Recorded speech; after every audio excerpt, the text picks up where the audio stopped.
the fourth industrial revolution. The president said that Uganda is the safest place for any investor to inject their money and offers immense business opportunities. If there is a place where you can easily make money, it is Uganda. The place is secure. That is why there are 1.4 million refugees from the surrounding countries. It has got a highly educated population with a literacy rate of 77%. It is right in the middle of Africa. When I was coming here, it was 5.5 hours by plane to Cape Town and 5.5 hours by plane to Alexandria in Egypt.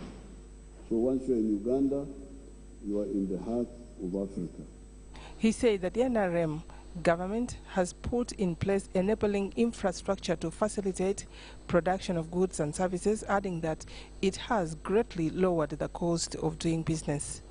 The president said Uganda's population and market was growing, adding that the country has an array of available and affordable raw materials with surplus electricity, functional internet services, and other amenities like water. He urged the investors to seek opportunities in agro-processing, infrastructure, mineral extraction, and tourism, among other openings. I'm happy to have the opportunity to share a very brief overview of Uganda's education and sports with you, our guests this evening, and I bring you greetings from Uganda. Addressing the gathering, the First Lady and Minister of Education and Sports, Janet Museveni, said the country is focusing on skilling the youth to enable them compete favorably in the job market.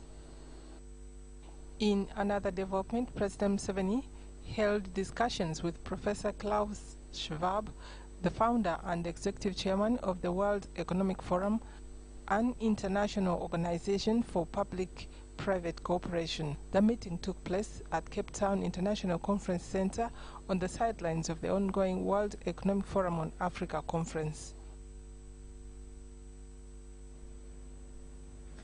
Now, the public has been warned against politicizing the current security situation in Uganda in order to ease unnecessary tension.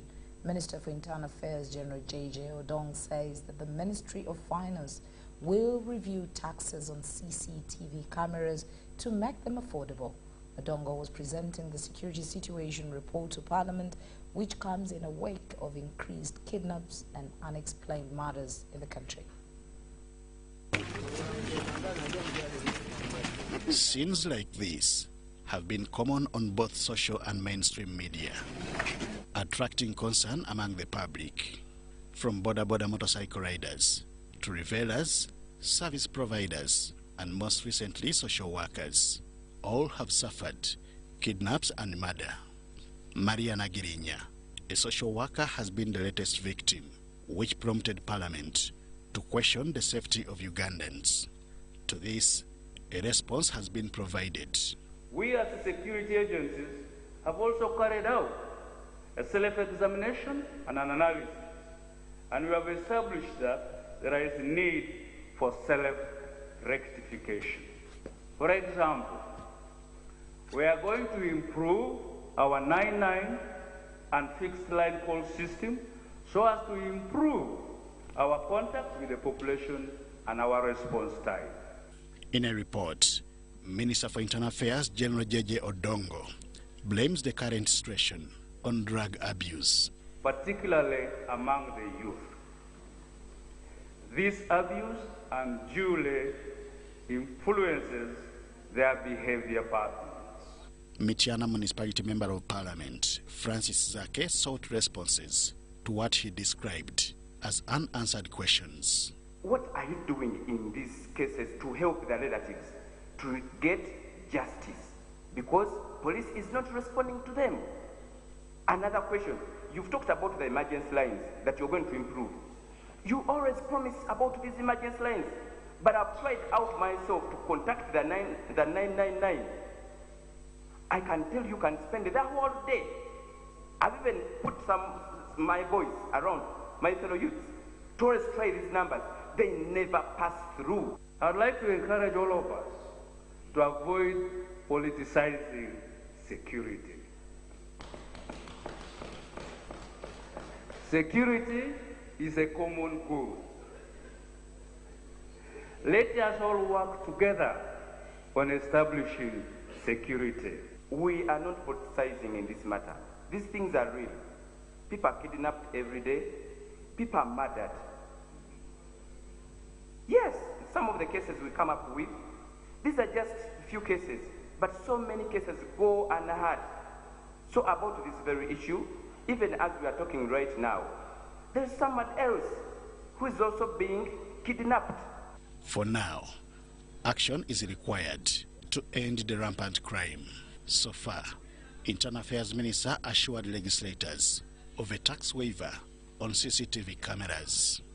Acquiring CCTV cameras for private individuals is still expensive.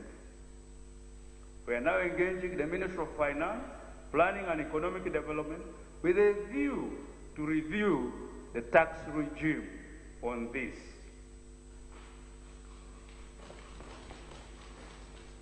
Removing the tax altogether would be a desirable end, so as to make CCTV cameras for private people more affordable. The recent weeks have been characterized by kidnaps and murders, which claimed the life of 28-year-old Mariana Girinya, a social worker and her driver. The case is currently under investigations. Henry Okrut, UBC. Now, in the areas of cancer, the Prime Minister, Dr. Ruhakana Rugunda, has said that government has procured an ultra-modern cancer radiotherapy machine to curb the spread of cancer. He was opening the second Uganda Cancer and Palliative Care Conference in Kampala. A research conducted by Ministry of Health shows that over 5,000 patients are registered with Uganda Cancer Institute annually. During the second Uganda Cancer and Palliative Care Conference in Kampala, the Prime Minister of Uganda, Dr. Ruhakana Rugunda, says government has procured a radiotherapy machine for cancer patients. Availability of resources, no country, no matter how rich, has been able to ensure that everyone has immediate access to every technology and intervention that may improve their health or prolong their lives. On this note, I thank Uganda Cancer Institute for using the little resources available to provide high-quality cancer care as a center of excellence in oncology in East Africa. Minister for Health Jane Ruth Acheng says population growth and absence of family planning hinders curbing cancer. She advised Ugandans to go for regular medical checkups. Most of those countries have a smaller population than Uganda. That is one. The fertility rate in Uganda is extremely high. We don't only have women delivering, we have a factory for children. And many of you saw this in one of the WhatsApp messages where Kawembe is busy manufacturing children. 1.5 million children born every year is a little too many. Dr. Hasfa Kasule, the consultant from World Health Organization, identified being addictive as the main cause of cancer in men. Biological factors like human papillomavirus, hepatitis B and C, other infections, tobacco use, alcohol use, unhealthy diet, and physical inactivity are also major cancer risk factors. We understand that in the NDP3, more emphasis and focus will be put on more non-communicable diseases, which are both a threat to our population well-being. And I call all the scientists, researchers to do more research in the field of cancer and palliative care so that we improve the cancer management in this country. Deborah Namamonde compiled this report for UBC News.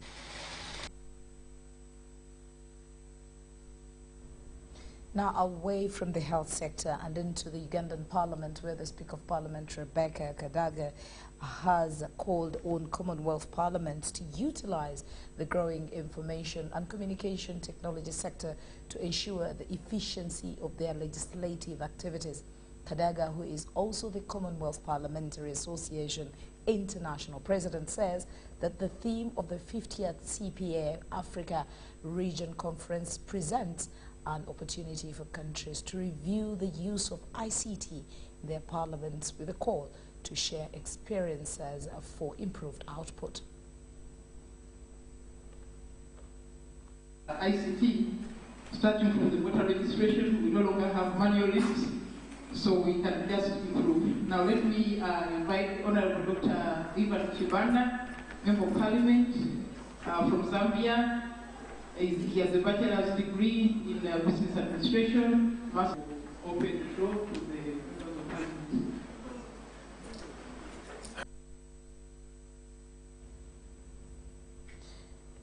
Now, members of the Committee on the Education and Sports have summoned the Ministry of Finance to explain why 10 billion Ugandan shillings was directly advanced to the Federation for Uganda Football Association, FUFA, and not through the National Council of Sports.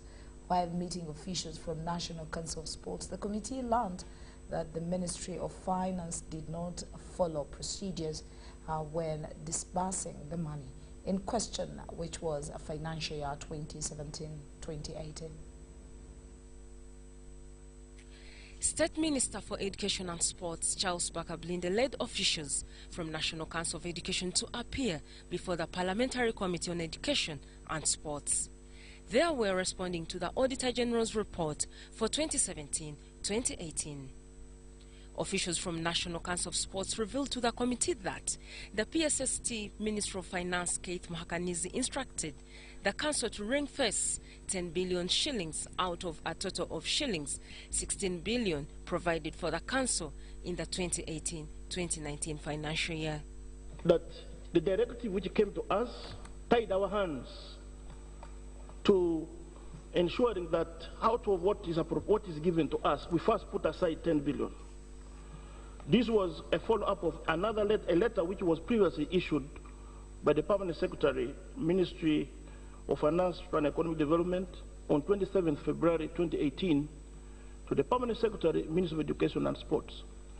Earlier, according to Ogwell, Muhakanizi stated that the 10 billion shilling allocation was a presidential directive that was made after the national team, Uganda Cranes, qualified for the 2019 AFCON in August 2018. And this impacted on the share of other federations and sports associations. And the Ministry of Finance insisted us to look for avenues. We could not implement our planned activities because we had to prioritize FUFA demand for the major games they had. And indeed, with the collaboration with the Ministry of Finance and Education, we were able to get a reallocation done. The Minister of State for Sports, Charles Bakablinde, told the committee that Minister of Finance is the one that owes accountability for the 10 billion messes. It is a directive, let us follow the proper procedure, because at the end of the day, the accountability is supposed to be done to council. And there is no way council can look at the accountability when it has not been involved in the management of the resources. The issue of managing the finances for these sporting activities should be left to the body that is legally mandated to do so. On the contrary, Parliament has appropriated shillings 33 billion to the Physical Education and Sports Department, with shillings 25 billion earmarked for National Council of Sports. Susan Naunga compiled this report for UBC News. These people, they coach there. Now, the Speaker of Parliament, Rebecca Kadaga, has condemned acts of xenophobia and called for attitude change by the people of South Africa.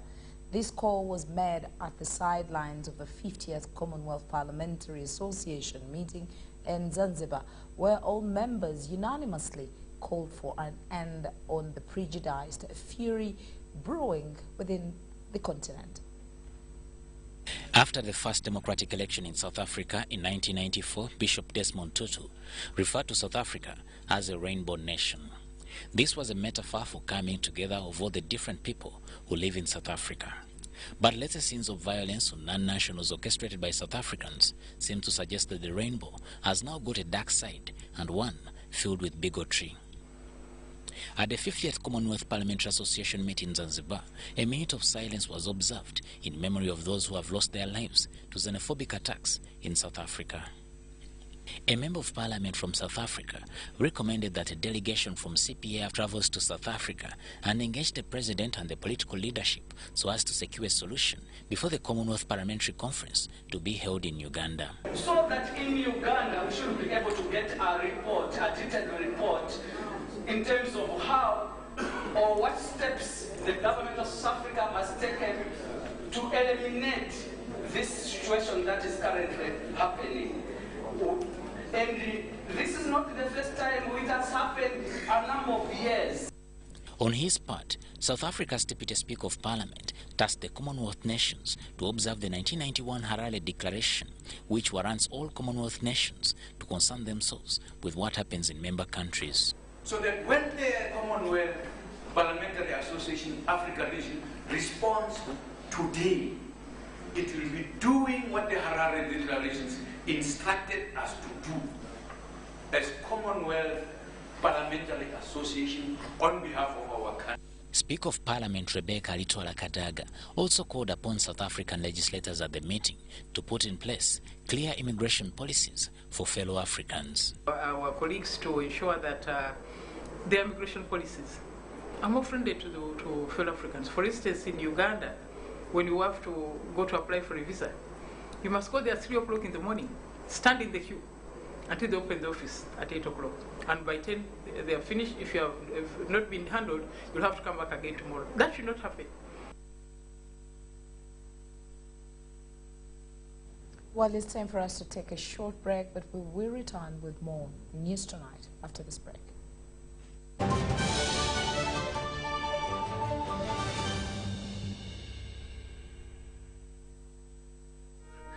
Every dream has a challenging journey.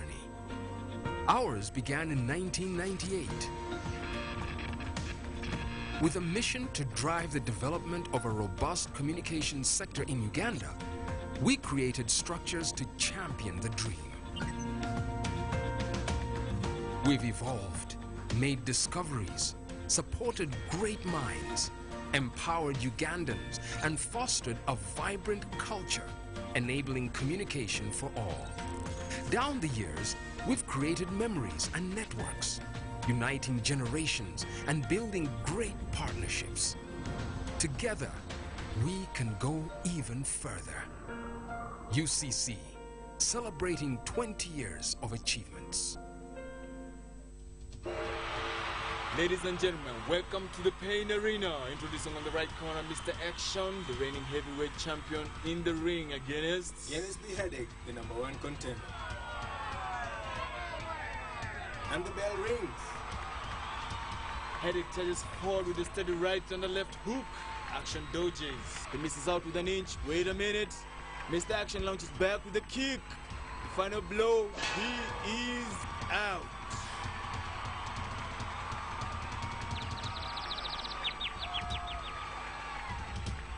If symptoms persist, seek medical advice. Have you completed Senior 4 or Senior 6 and you want to do a 2-year certificate or a diploma course? Makerere Institute for Social Development, an affiliate to Makerere Business School, offers programs in accounting and finance, business administration, procurement and supplies management, social work and social administration, information technology, counseling and guidance, human resource, project planning and management, journalism, secretarial studies, and many others. We are located on Apollo Kegwa Road, next to Oilcom Petrol Station, with a UBTEP Center number.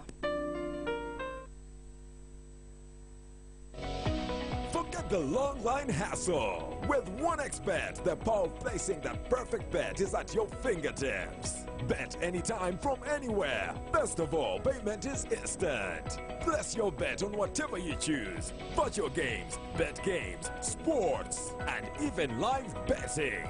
Winning has never been this simple. Bet with OneXBet. Advanced gaming is regulated by the Lotteries and Gaming Regulatory Board. Betting is addictive and can be psychologically harmful, and it's only eligible to persons above 18 years of age.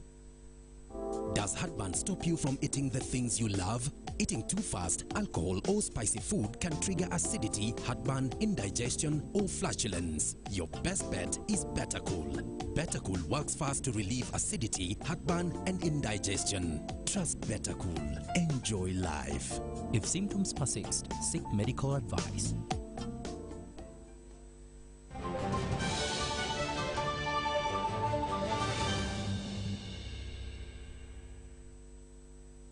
News Tonight continues after that break.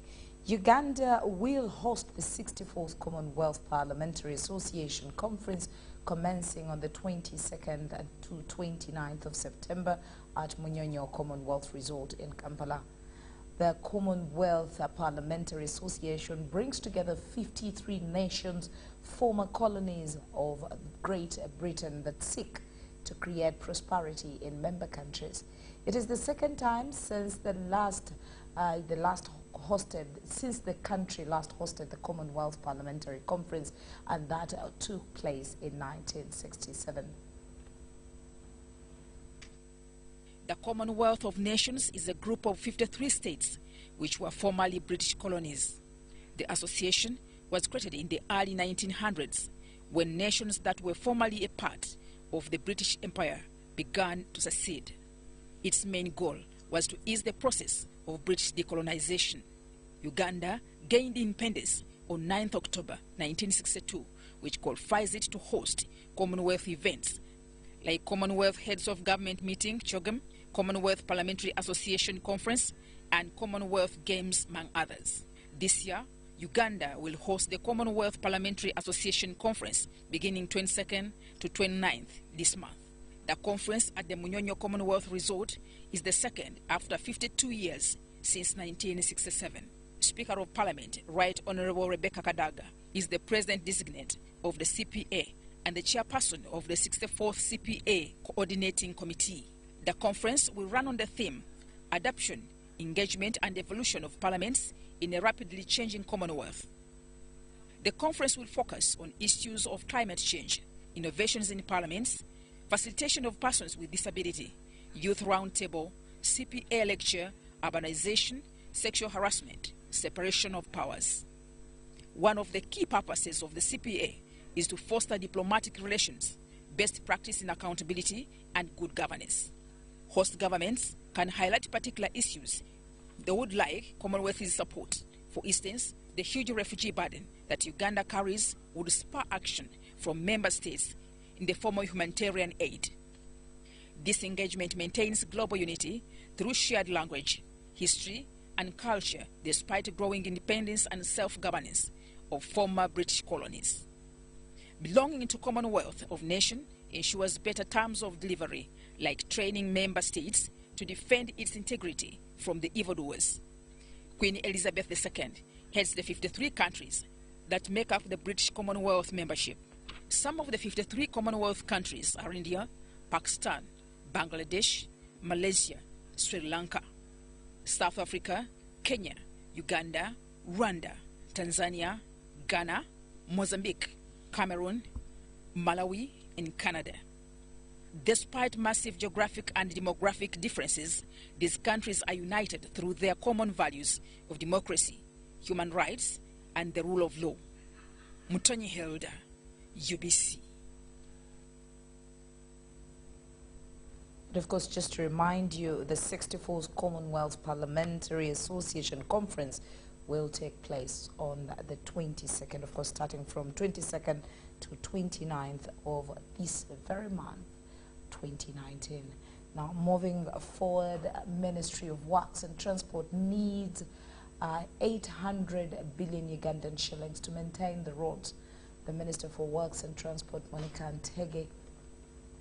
Azuba, said that these needs arise from the reduction in the road maintenance budget in the last financial year. She was addressing the 15th Joint Transport Sector Review, as we hear this report.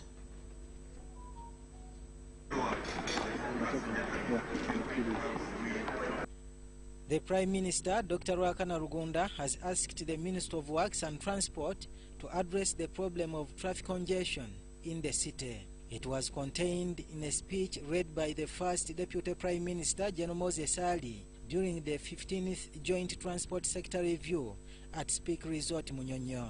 The conference was on the theme, Transport Infrastructure Connectivity for the Improved Transport Industry. Service delivery, as it resonates well with the government's commitment to attain the middle income status for the country through interventions targeting inclusive growth and economic development. The Director of Transport at the Ministry of Works and Transport said there is a plan to introduce mass buses to replace matatus in the next 3 to 4 years and expand the standard gauge railway to Nalukolongo, Chengera, Namave and Mukono. The first phase is to look at transit, to look at the people who are working on these matatus, the taxi drivers, the owners. We study how we can be able to work with them when we bring in big buses. Minister for Works and Transport, Monica Azuba, said that reduction in the road maintenance budget in the financial year 2019 to 2020 from 471 billion to 432 billion has failed the road sector. Ntege asked the Minister of Finance to increase the road maintenance budget to 800 million shillings. On developing the roads, on developing the new roads, but at the same time, it is not matching very well with the roads that we need to be maintained. We need an average of about 800 billion Uganda shillings to be able to cope with the maintenance work that we have. But this year, the budget again went further down than what it was 4 years ago. So we are working together with the Ministry of Finance. Definitely, I know about the government programs, but we are exerting a lot more effort with finance to see that this figure is increased if we are going to manage the maintenance of the roads. Among the achievements by the Ministry of Works and Transport is receiving Uganda Airlines, expanding Entebbe Airport, and improving water transport, among others.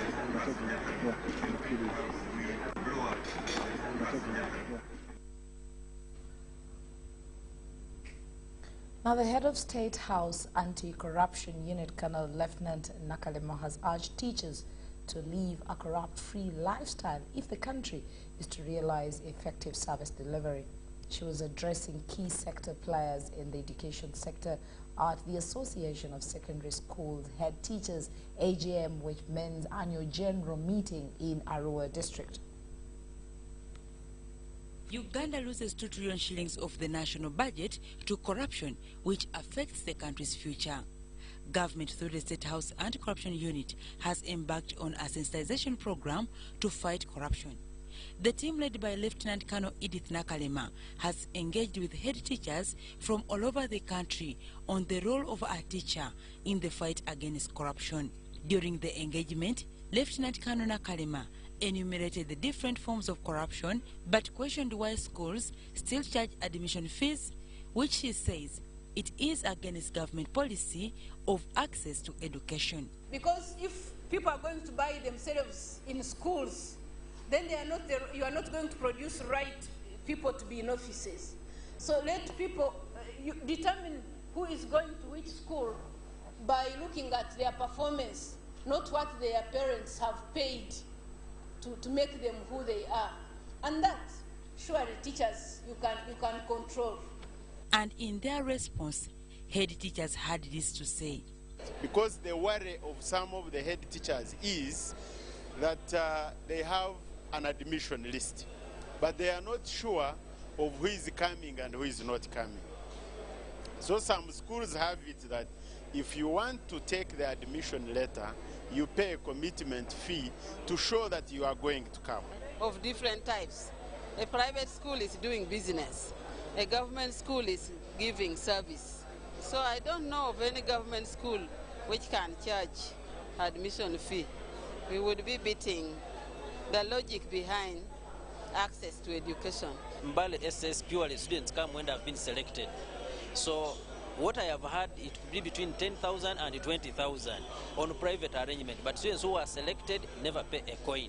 UNATO's General Secretary, Baguma Philbert Bates, used the platform and asked the anti-corruption unit to continue with the awareness campaign. This was a very positive gesture to first of all let the heads of institutions get to know the do's and the don'ts, so that the sensitization goes down and whoever could have been doing it out of omission or error could actually stop it, rather than now getting into the school situation. They pick the head teacher, then tomorrow you may not stand in front of students again and say I'm the head teacher. Since establishment 8 months ago, the State House Anti-Corruption Unit has carried out over 40 operations and recovered about 700 million shillings. Doc Kaskimono, UBC TV News.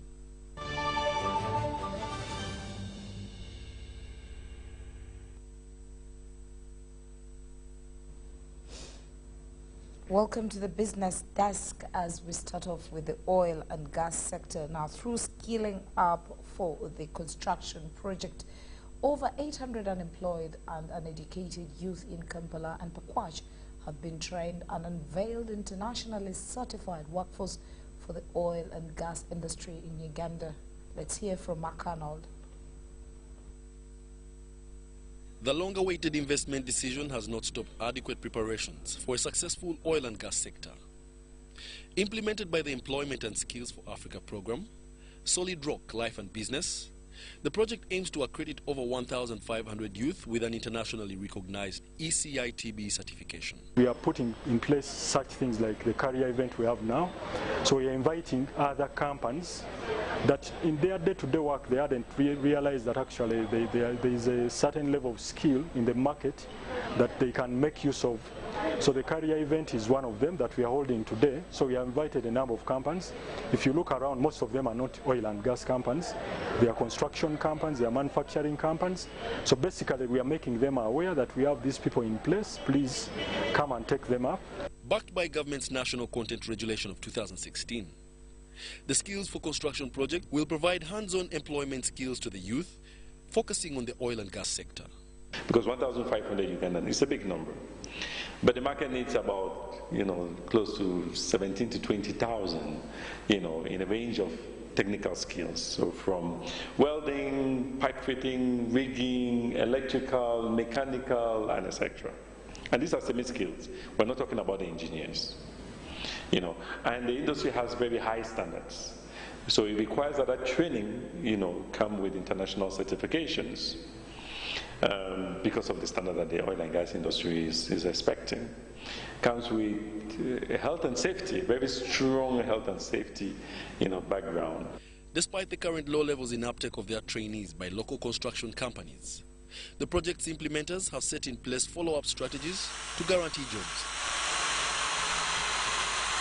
So we can't curb unemployment when we are targeting people that went through the formal education alone, and they are the minority. So the majority are actually people that didn't go to the formal education, and they are the ones who may cause some of the chaos that we are seeing. So when such things are started up, and they are targeting them to also give them an opportunity to get something to do, or unemployment to get a job somewhere. So let us embrace it. 800 trainees received certificates. The training is implemented at 4 institutes: Paka Community Polytechnic and Uganda College of Commerce in Pakwach, Nakawa Vocational Training Institute, and the Management Training and Advisory Center. Wadulo Mark Arnold for UBC News.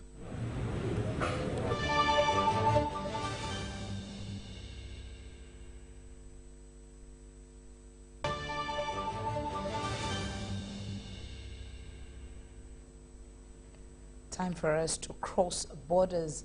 Now, jubilant crowds have welcomed Pope Francis to Mozambique on the start of his three-nation Africa tour. President Felipe Nyusi, dancers and a guard of honor greeted him at the airport in the capital, Maputo. The streets were lined with people waving at the Pope mobile as it passed by.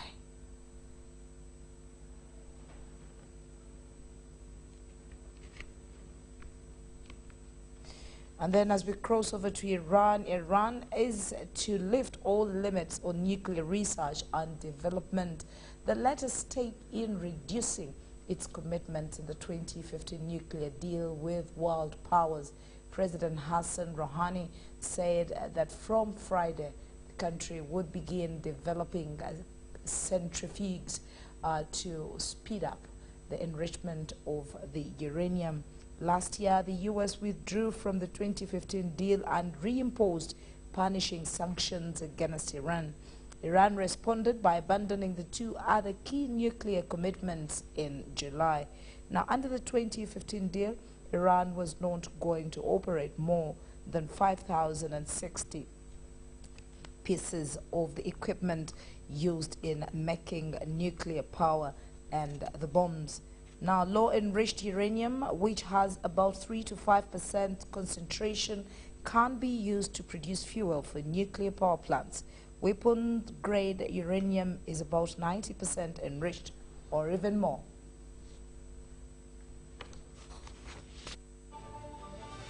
Brought to you by Bet with 1xBet.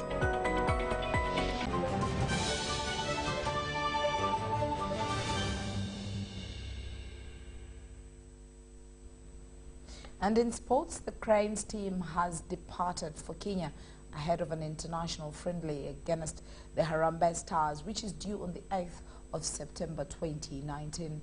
Cranes interim coach Abdallah Mobiru named a 25-man squad that includes players who participated in the just concluded Africa Cup of Nations in Egypt. Now, the competition will be used as a preparation for the 2020 CHAN qualifiers against Burundi and the 2021 AFCON campaign in November this year, where Cranes will play against Burkina Faso and Burundi. A Cup of Nations. I think we have a game in November, our first game. So this is now a very good foundation,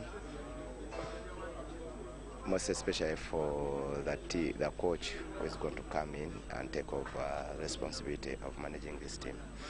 Secondly, we are using some players at home-based to prepare them for our game against Burundi this month on the 20th in the CHAN qualifiers. So the game is very important. It means a lot for me because I last came here in March. It has been good for me. My performance is good. That's why I've been called up for the national team. I've got my goals. I want to go in Europe. That's why I came back here. I want to score more goals so that I go in Europe.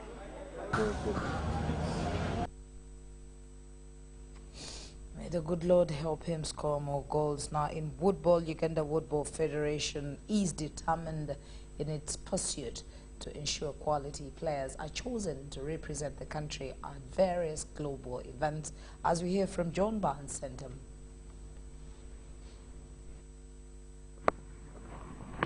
Any sports discipline in any country is usually determined by the strength its league provides.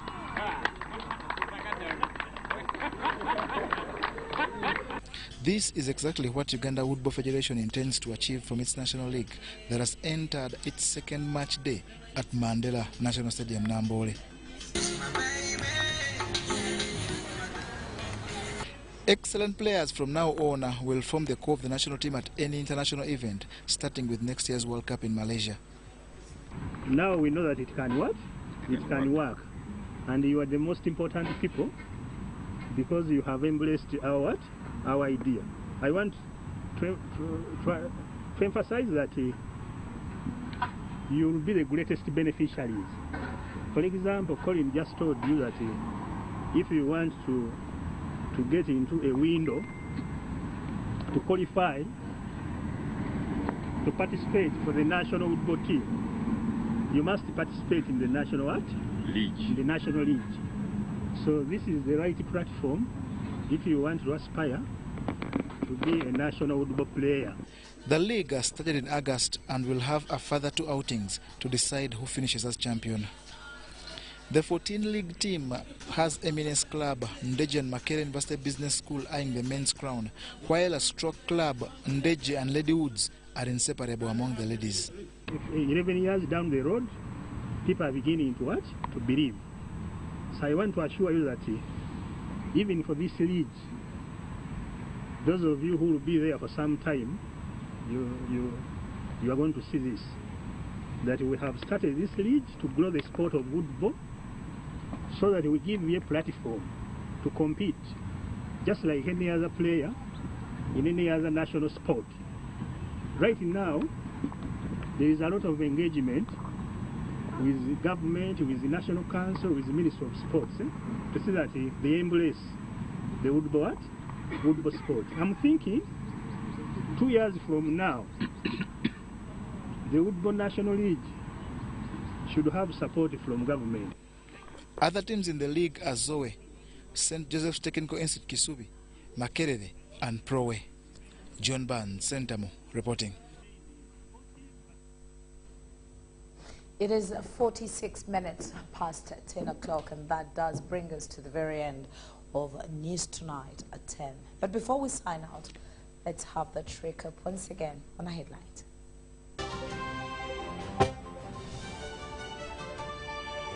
In our headlines, Minister for Internal Affairs General J.J. Odong explains murders and kidnaps in the country. Government has procured an ultra-modern radiotherapy machine, all in the health sector. And on the international scene, Tehran in more uranium enrichment. And lastly, in sports, Cranes team is in Kenya ahead of an international friendly against Harambee Stars.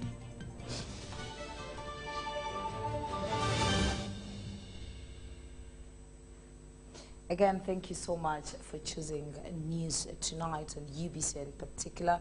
Mugalo Mohammed was with me on sign language. From me and the entire team, we say it's a good night.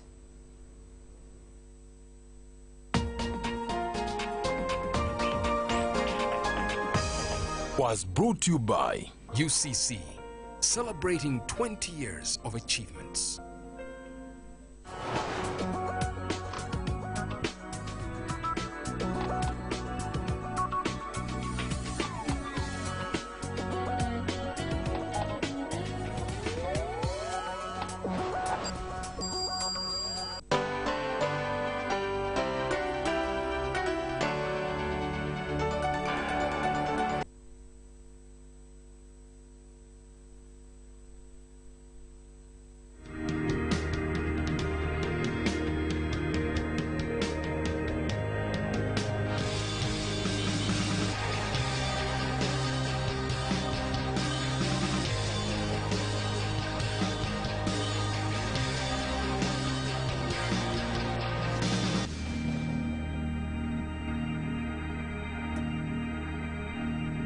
Well, dear friends, welcome to our program, and I'm here to bless you. I'm here to show you solutions for your problem.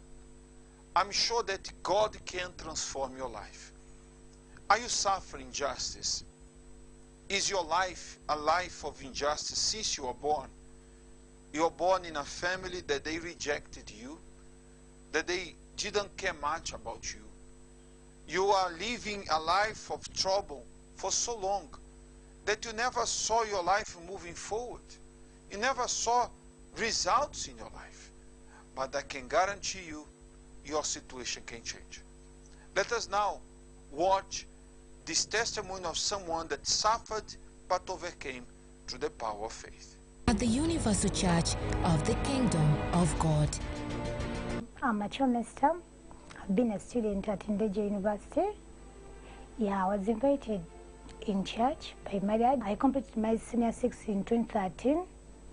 So in 2014, I expected to go to campus, but mother wasn't there. So like my dad used to tell me there is no money. So like I started coming to church like every Monday for financial breakthrough. I started been giving there the tithe. So God helped me. I got a job. I worked for 2 years before I started campus. When it reached 2015, I told God, when I was giving there the tithe, God, this like late 2016 be my year, because I wanted to start campus in 2016. Really, God answered my prayers. I started campus in 2016 in August, and I've studied for 3 years, and I completed last month in July with research. Now I've completed my degree and I'm waiting for my graduation in October. I'm really happy because it has not been easy the 3 years, but I've really made it, and I know I'm going to really make it and I'm going to be successful. My family is now happy because financially now we have money, and all my brothers and sisters, they're all studying because in our family we are 7 and I'm the 3rd born. I thank God for the financial breakthrough because He has done everything for me. Before I pray for you, let us read this verse. Listen to me, my people. If you call yourself a person of God, He's talking to you. And give ear to me, all my nation, Uganda.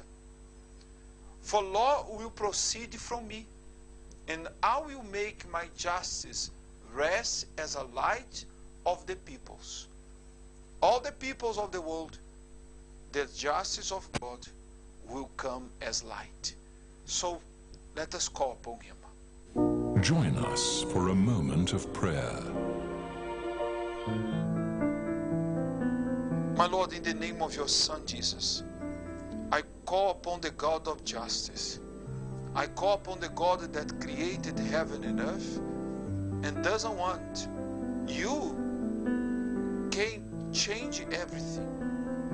You can change the situation of this man, this woman. You don't want, my Lord, anyone to suffer. And our Lord Jesus Christ, He doesn't want to see us in suffering. Which means, altogether, we are protected. If we seek from you help, my Lord, there will be nobody can stop us. So, Father, teach this person to believe in you. Teach this person that he can and he will change his life. In Jesus' name, amen. Let us drink from this water.